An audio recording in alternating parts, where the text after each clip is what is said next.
investment. 1-877-8-SILVER on therealmoneyshow.com. I want to turn it over to our guest who's finally arrived. Good to have him on the air once again. I think this is visit number 3, Mr. Gerald Celente. Again, we've got Gerald Celente with us on the show. Great to have you, Gerald, as always. Oh, thanks for having me, as always. And it's always great to go through the Trends Journal. For anyone who is interested, you can go to TrendsResearch.com, and we'll talk a little bit about that later. We want to get right into the markets on gold and silver, particularly in a portion of the recent Trends Journal under Delaying the Inevitable. You talk about the markets being rigged and the implications for that. What do you see as the future in terms of the current rising stock market, or in this case, we just saw a little bit of a pullback, but what do you think the implication of rigged markets are? Well, it's obvious is that like with any, it's a Ponzi scheme. It's like with any criminal activity, at some point it collapses. And when you're looking at the markets, I mean, let's look realistically about it. China keeps saying they're not going to put any more stimulus in, and the next day they do. And now they're lowering interest rates and making loans easier to get. It's estimated that 25% of China's GDP is housing related. And looking at the numbers that are available, and remember, it's not a very transparent government. You know, it's a one party government. You're looking at some 70 million luxury apartments that stand vacant. And then you go take a trip to the EU. And every week we keep hearing about Mario Draghi. Is he going to put in quantitative easing? And now they have negative interest rates.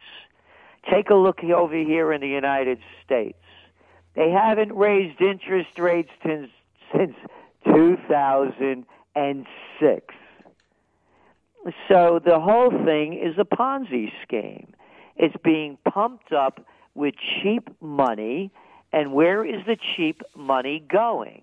It's going into the equity markets, because at one time people used to be able to take whatever little extra money they had and put it in the bank, and the bank would pay them interest. But you don't get any interest now when interest rates are virtually zero in the States and negative interest rates over in Europe. So going back to it, you're looking at merger and acquisition activity as we speak that's rivaling 2007 levels because of all the cheap dough. So now they're talking about raising interest rates. And it's very simple. When interest rates go up, the economy goes down. We just saw here in the States, durable good orders fell 18.2% in August. They can make up any kind of fairy tale they want as to why they slipped that much. And then you could go back and look at the employment numbers, and you can make up any story that you want why they were weak the last month or the month before. The fact of the matter is, if numbers were strong, if the economies were strong, you would not have this kind of fluctuation. And then, as you mentioned, when you look at the markets, you can see what's happening there. Yeah, the Nikkei is, it's at 7-month highs. Big deal. They keep pumping cheap dough into it. But then how much did their GDP drop in the last quarter? Over 7%. Could you imagine that? A 7% fall off of a GDP? That's huge. But the equity markets are doing fine because of the cheap dough that keeps the speculation going, and that's why it's being pumped up. So, and if we look at the fallout of that as well, you notice that, and I do see them personally as interrelated. You start to see, okay, the stock market's going up. That's great. It's clearly because low interest rates are manipulating the market. Where do they put with that excess equity, et cetera? But now you see that there's geopolitical crisis, there's political debacles everywhere, dire economic warnings, as you were just mentioning, and now we're starting to see increasing social disturbances and as you talk in the Trends Journal, about some environmental threats. So how do you see the current economic issues, and especially as how that relates to lower gold and silver prices, which we've seen lately? Well, the lower gold and silver prices, and staying on gold, our forecast is gold has more of a downside to it to a moderate extent. And the shock is going to be felt when interest rates go up. But as we're talking about what's going on in the real world, you cannot sustain an economy with even zero and negative interest rates. So that is going to cause a panic in itself. When interest rates go up, the carry trade collapses in the emerging markets, and there's no longer the ability to sustain the phony growth of the equity markets. So, in fast forwarding a little bit, they'll come up with a new scheme with a different name to call quantitative easing. When that happens, that's when we are forecasting the beginning of the next bull run. It will follow the rise of interest rates. The rise of interest rates will only have, as we see it, a temporary impact in driving down gold and silver. But that increase in interest rates is going to cause panic on the streets. They can't keep the fraud going without cheap dough. And when that panic hits, gold goes. And let's not forget the geopolitical strife that's going on. The Middle East is up for grabs. If anybody listened to Obama's speech at the United Nations, it was a speech of more war, unending war, more interference in global affairs. The United States and its NATO allies has effectively declared a war against Syria. They're going into a sovereign country. And what's the reason? ISIS. They beheaded two guys. They beheaded two guys that went into a foreign country that, was up for grabs. But they beheaded them. And that made all the news. And everybody, oh, look how evil, look how... Hey, how about those drone strikes? They only killed, 14 yesterday in Pakistan? How about the millions of people that have been killed in Iraq and Afghanistan by the United States military since the beginning of the Iraq War? Bombs are okay, beheadings bad, and now they're coming out. Al Jazeera, which by the way is from Qatar, that is owned by the Qatar government, which is part of the so-called coalition that's attacking Syria, reported that some 23 civilians have just been killed with the United States attacks in Syria. So the point that I'm making is that the whole world is now up in arms about we have to stop ISIS, we have to go into Syria, as they're wiping out people anyway, not to mention what just happened in Gaza. So we're looking at more war. With more war comes more geopolitical instability. With more geopolitical instability, gold becomes the safe haven asset that it has been since the beginning of recorded history. And they're not going to be able to rewrite that history. And we'll take a short break. More of Gerald Celente coming up here. The number to call, 1-877-8-SILVER and therealmoneyshow.com. Hang on. 1-877-8-SILVER and therealmoneyshow.com online. Now back to more of our interview with Gerald Celente. Hedge fund manager in Hong Kong, William Kay, he worked with Goldman Sachs 25 years ago in mergers and acquisitions. He was quoted recently as saying that investors should continue to buy gold and silver. They should find a place outside the banking system to store it, and they should count their wealth in ounces, not in fiat currencies such as the U.S. dollar as an example.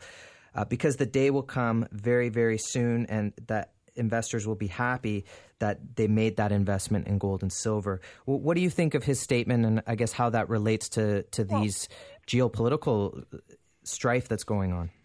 It's a statement I've been making for years. I've been buying gold since late 1970s. My first buy was $187.50 an ounce, and I just keep buying it and putting it away. Gold is for my golden age. I don't trade it. I have about 15 to 20% assets in silver. The rest, of course, in real estate.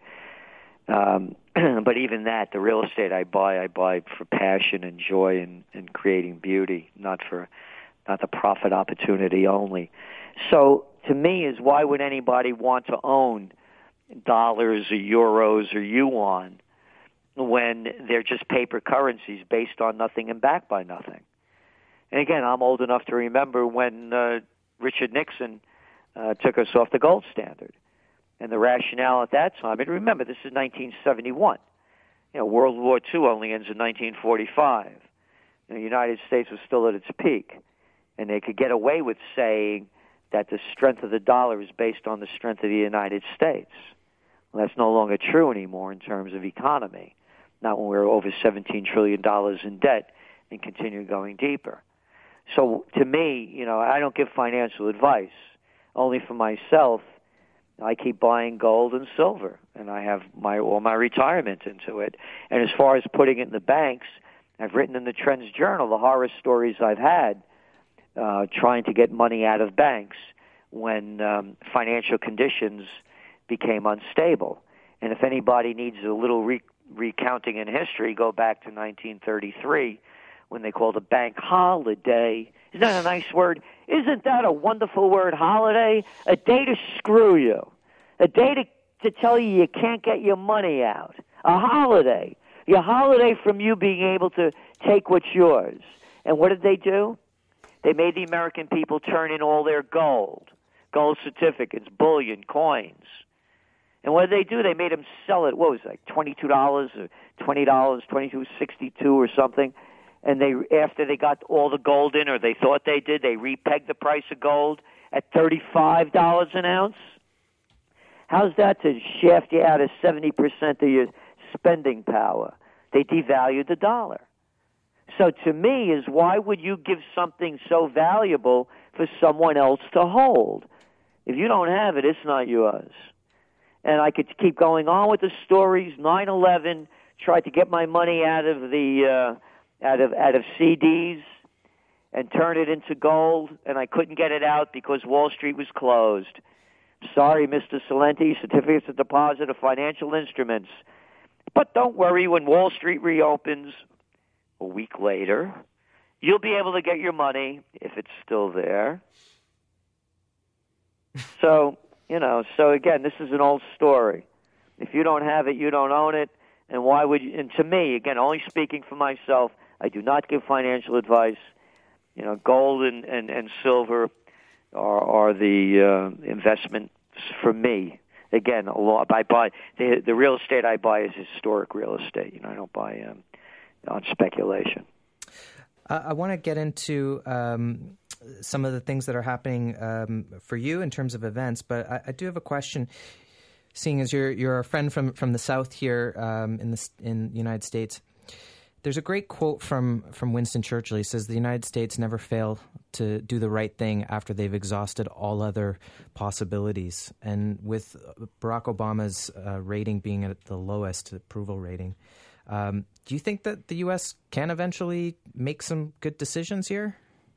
Not with the criminal operations that are in control. The Bloods and the Crips, people like to call them, the Democrats and Republicans. They're murderers and thieves. They've started wars based on lies and killed millions of people and continue to do it. So when I say murderers and thieves, I don't say that sarcastically. I say it based on fact.